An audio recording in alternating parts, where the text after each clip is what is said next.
Dyatlov broke every rule we have. He pushed a reactor to the brink of destruction. He did these things believing there was a failsafe. AZ-5, a simple button to shut it all down. But in the circumstances he created, there wasn't. The shutdown system had a fatal flaw. At 1:23:40, Akimov engages AZ-5.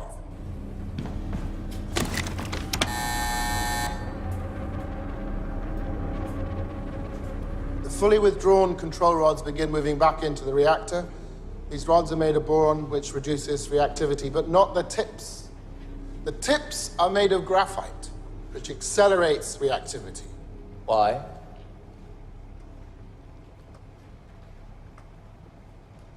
Why?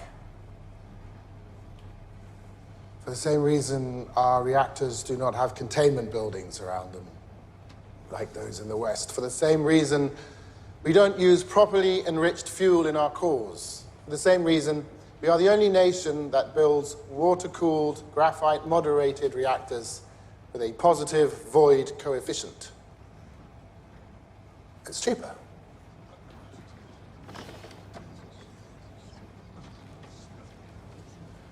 The first part of the rods that enter the core are the graphite tips, and when they do, the reaction in the core, which had been rising, skyrockets.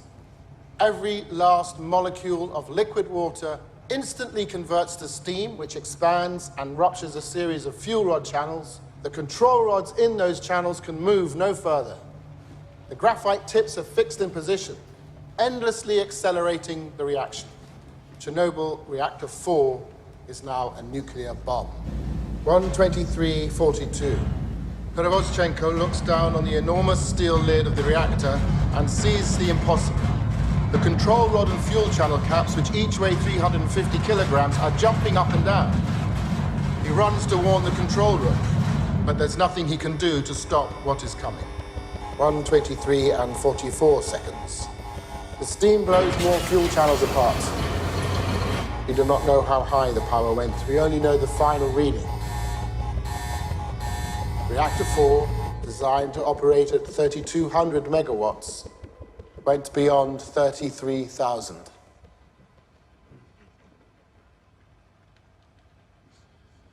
The pressure inside the core can no longer be held back.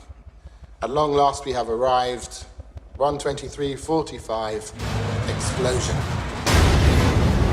In the instant the lid is thrown off the reactor, oxygen rushes in.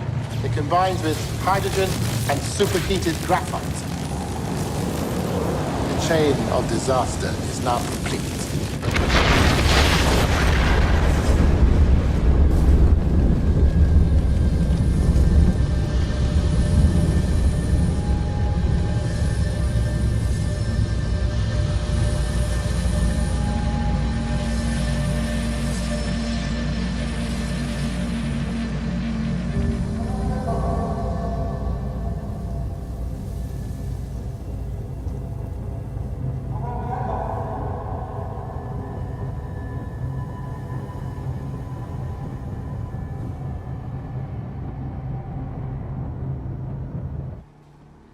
No one in the room that night knew the shutdown button could act as a detonator. They didn't know it because it was kept from them. Comrade Legasov, you're contradicting your own testimony in Vienna. My testimony in Vienna was a lie. I lied to the world. I'm not the only one who kept this secret. There are many.